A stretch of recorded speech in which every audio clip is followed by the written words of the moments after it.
Hello everyone, welcome to our YouTube channel Guruji Study Hub. My name is Suryankshi Khandelwal. So today now we discuss part 1.3 air, chapter number 4, class 7 का हम लोग discuss कर रहे थे. Part 1.1 और 1.2 मैं अपने डिस्क्रिप्शन बॉक्स में आपको लिंक भेज दूँगी, आप वहाँ से देख सकते हैं. Now we discuss part 1.3 which is air pressure.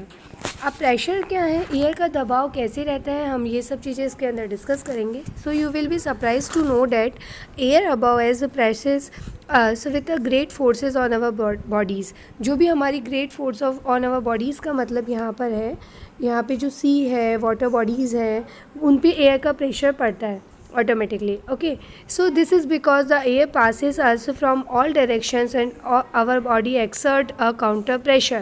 तो हमारी बॉडी पे भी इसका काउंटर प्रेशर पड़ता ही है. ऑब्वियस सी बात है कि अगर एयर नहीं होगी तो हम लोग ब्रीथ कैसे ले पाएंगे, तो हम ब्रीथ भी नहीं ले पाएंगे. सो इस वजह से एयर का प्रेशर भी बहुत ज़्यादा रहता है. So air pressure is defined as the pressure exerted by the weight of an air on the earth surface. तो एयर डिफ़ाइन करता है, एयर डिफ़ाइन कर रहा है आपकी प्रेशर को कि कितना एक्सर्ट है, वेट कितना है एयर का अपने एनवायरनमेंट के अंदर, तो अर्थ से सरफेस कर रही है. So as we go up the layers of atmosphere the pressures falls rapidly. So the air pressure is height at sea level and decreases with height.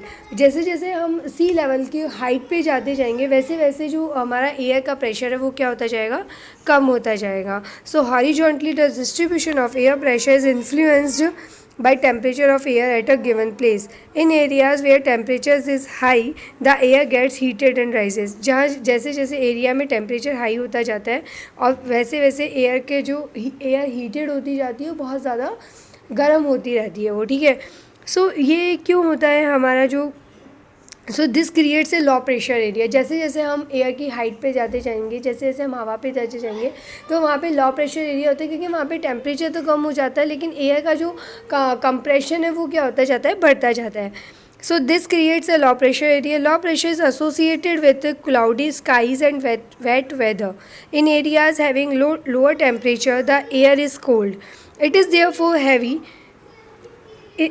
Heavy air sinks creates a high pressure area and high pressure is associated with clear and sunny skies.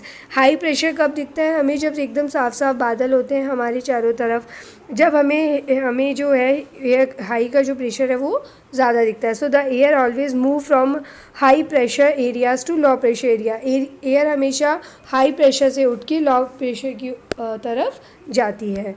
अब wind, do you know के effects देख लेते हैं. On the moon there is no air and no air pressure. जब moon पे air ही नहीं है तो एयर प्रेशर तो होगा ही नहीं. So astronauts have to wear special protective space suits filled with air when they go to the moon. लेकिन जब लोग वहाँ जाते हैं एस्ट्रोनॉट्स, तो वो स्पेशल सूट्स पहन के जाते हैं क्योंकि वहाँ पे एयर नहीं होती है, लेकिन उन्हें तो एयर चाहिए. अगर अगर उन्हें एयर नहीं मिलेगी तो वो मर जाएंगे. So if they did not wear these space suits, the counter pressure exerted by the body of the astronauts would make the blood vessels burst. The astronauts would bleed. It means अगर astronauts वो नहीं लेके जाते हैं तो उनका blood का जो प्रेशर होता है ना वो बहुत ज़्यादा बस्ट हो जाता है. नसें जो होती है, वीन्स होती है, वो फट जाती है, उनसे क्या होने लग जाती है, फिर ब्लीडिंग होने लग जाती है और इस वजह से उनकी डेथ भी हो सकती है. अब हम पढ़ते हैं विंड के बारे में.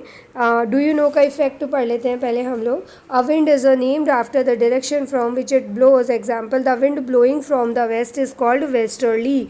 विंड अगर वेस्ट से आ रही है तो उसे वेस्टर्ली बोल रहे हैं, साउथ से आ रही है तो हम उसे साउथर्ली बोल रहे हैं, ईस्ट से आ रही है तो हम उस विंड को क्या बोल रहे हैं, ईस्टर्ली बोल रहे हैं. So the movement of air from high pressure area to low pressure area is called wind. High pressure area से विंड लो प्रेशर एरिया में आ रही है तो उसे हम क्या बोल रहे हैं, विंड बोल रहे हैं. जो एयर है हाई प्रेशर एरिया से निकल करके लो प्रेशर एरिया में आ रही है तो उसे हम क्या बोल रहे हैं, विंड बोल रहे हैं.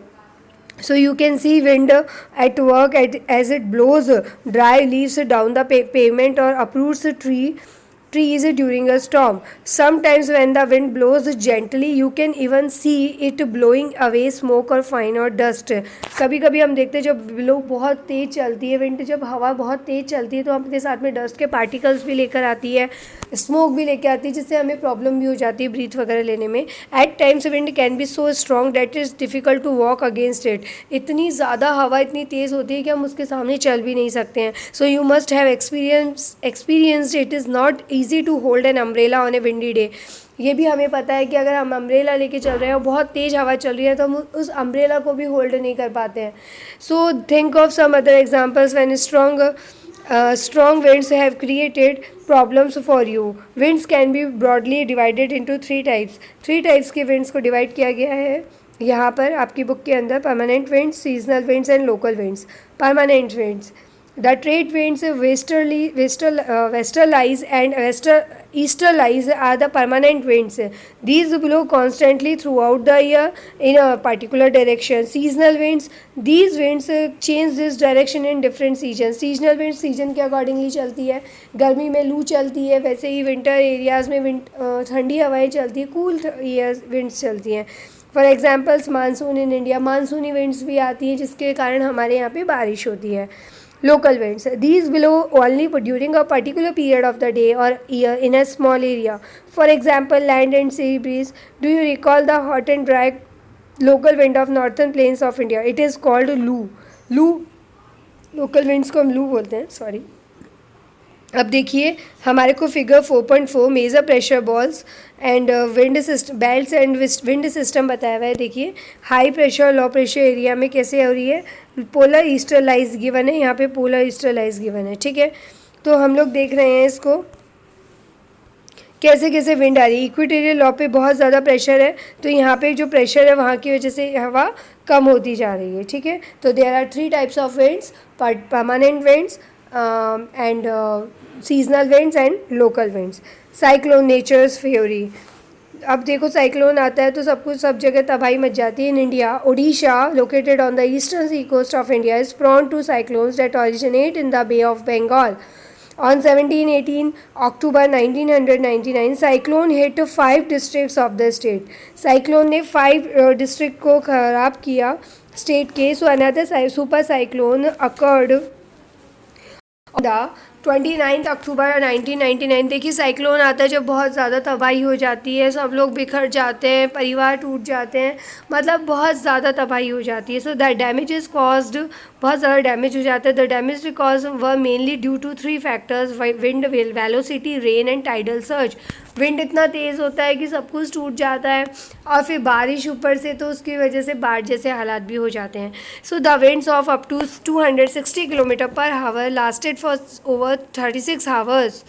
विंड इतनी तेज़ हवा से चलती है 260 किलोमीटर पर आवर. आप किसे बोल सकते हैं, तो आप सोच ही सकते हैं कि कितना भयंकर साइक्लोन होता है और कितनी ज़्यादा तबाही मच जाती है.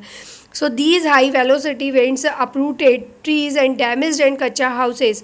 Rooftops of several industrial sheds and other houses were also blown away.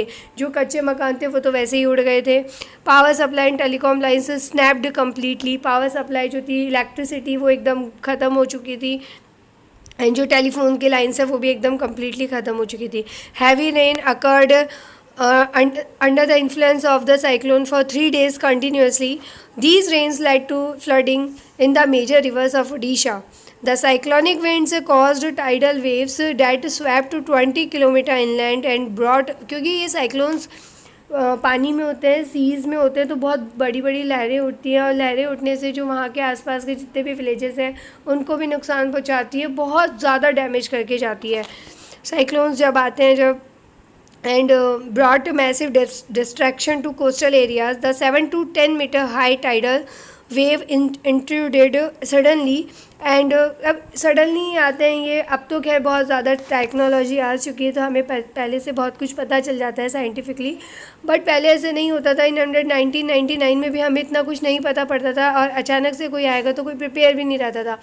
आज तो इतनी सारी फैसिलिटीज़ है तो हम लोग सब प्रिपेयर रहते हैं. So the 7 to 10 metre high tidal, अब इतनी ज़्यादा इतनी ऊंची लहरें आती है. Wave intruded suddenly and caused massive damage to the standing paddy crops. The cyclone originated as a depression in the gulf of Thailand. अभी साइक्लोन कहाँ से ओरिजिनेट हुआ था? थाईलैंड से, near east of Port Blair on 25 October 1999 and gradually moved in a north westward direction. It intensified into a super cyclone and hit the area between Irasama and Balikuda in Odisha on 29 October at 10:30 am. The super cyclone swept the entire coast of Odisha, including the cities of Bhubaneswar and Cuttack and 28 coastal towns. About 13 millions of people were affected. A large number of livestock were killed. Standing crops of paddy, अब देखिए कितना ज़्यादा तो मतलब live stock वहाँ पे ख़त्म हो गया था. Standing crops of paddy, vegetables, fruits and were heavily damaged due to salinization caused by tidal surge. Large tracts of agricultural land have turned infertile. अब जो इतना ज़्यादा साइक्लोन आया, इतना ज़्यादा जब तूफ़ान आया, इतना पानी आया, तो उससे जो फर्टाइल लैंड थी वो भी इनफर्टाइल हो गई थी. एग्रीकल्चर भी एकदम ख़त्म हो गया था. So large tracts of salt, teak and bamboo plantations have disappeared. The mangrove forest between Paradeep and Konark vanished. वो भी ख़त्म हो रहे थे. ठीक है. मॉइस्चर, अब ये मॉइस्चर के बारे में हम अगले वीडियो में डिस्कस करते हैं. जब तक के लिए थैंक यू.